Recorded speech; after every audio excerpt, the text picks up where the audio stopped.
Rosemary will now talk about a character that she found to be an unexpected hero.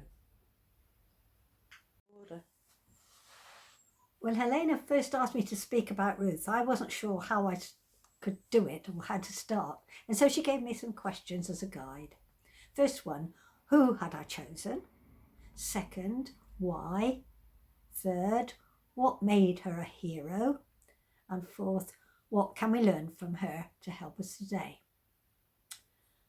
I have chosen Ruth as one of few women mentioned in the Bible whose story is set in the time of the Jewish history of the Judges. She was not a Jew as she came from Moab. She was alone as her husband had died. She married her husband when he moved with his parents Elimelech and Naomi to Moab when there was a famine in Judah. During a study group I attended, we were studying the book of Ruth and would read one chapter before each meeting. Before the first meeting, we were asked to imagine ourselves as one of the characters in the first chapter and say how we as the character felt. I thought I would be drawn to Naomi as a 4 times mother-in-law myself, but I found I couldn't get into the character and I was drawn to Ruth. And I wrote the first chapter because I thought I was fascinated by it. I wrote it for myself as Ruth might have felt. She was such a strength to Naomi and a help when Elimelech had died, and then the 2 sons died, and she and the other daughter-in-law had both lost their husbands, so they knew what it was like in those days and how difficult it was to be a woman alone. There were laws in the Jewish religion about what would happen to you, as you heard in the reading.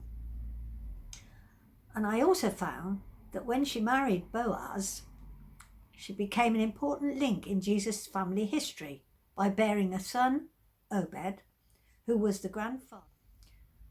I don't see Ruth as a hero in the traditional sense of brave, strong, courageous, but having thought about those adjectives, I realised that she was all those 3 in a different way, and others as well. I believe that through her life with Naomi, she was converted to the Jewish faith. Ruth was, beside these 3 traits that I've already mentioned, God-fearing, loyal, obedient, loving, hard-working, caring, and willing to accept however her life turned out. She was very well thought of by Naomi, Boaz, whom she worked for, and also the women of Bethlehem, where she moved with Naomi. And they said of her, she was worth 7 sons to Naomi. As a woman, think we can see her as a good example of how to live a good life, putting God's will before our own inclinations and trying to live each day with the help of God, cope as Ruth coped with whatever life turns up, and to welcome whatever God seems to lead us to.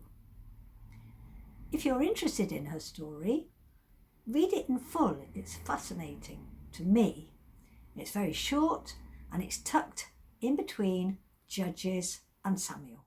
We're now extremely lucky to have a late edition from Sarah and Emily, who also chose Ruth as their hero. We have chosen Ruth as our hero because of the incredible loyalty and kindness that she showed to her mother-in-law Naomi. Here is a summary of her story.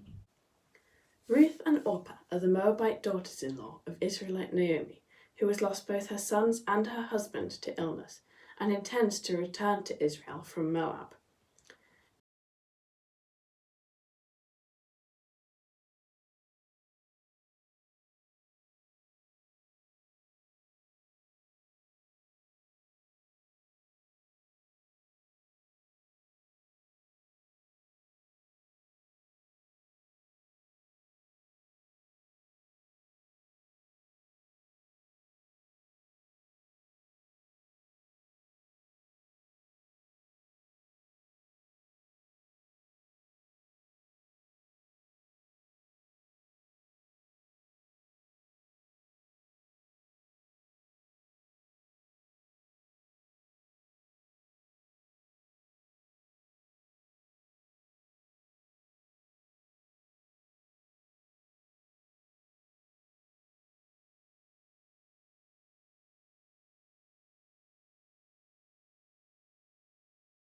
Thank you, Rosemary, Sarah and Emily.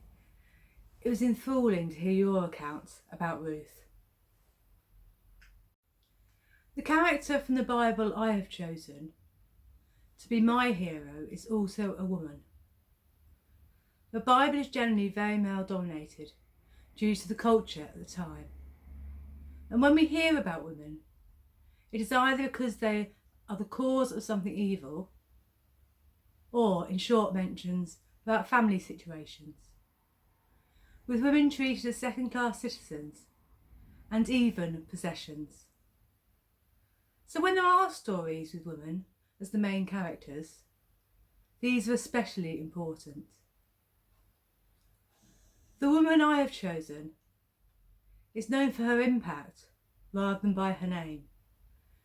She is just known as the Samaritan woman at the well. She has everything against her.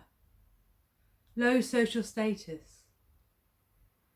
She was a Samaritan, a Gentile, the enemy of the Jews, seen as ritually unclean.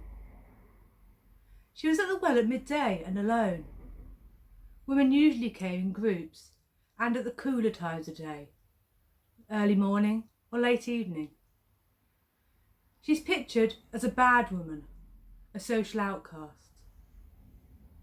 On seeing a man at the well, she should have withdrawn to a distance of at least 20 feet. The social taboo is broken by Jesus, talking to her, a stranger, female and unaccompanied. She is living with a man who isn't her husband. Jesus tells her that she has 5 husbands. Now, we do not know why she has had 5 husbands, but we can assume this has potentially involved much pain and distress. Despite this, she manages to verbally challenge Jesus, exhibiting remarkable theological acumen, sparring with Jesus over where true worship is found. He explains why she is wrong, yet doesn't judge her. There is something beautiful, convicting, countercultural and transformative about Jesus' interactions with this woman. Despite all that should have stood in her way, she became the first female preacher, evangelising to the men of her village. This was unheard of.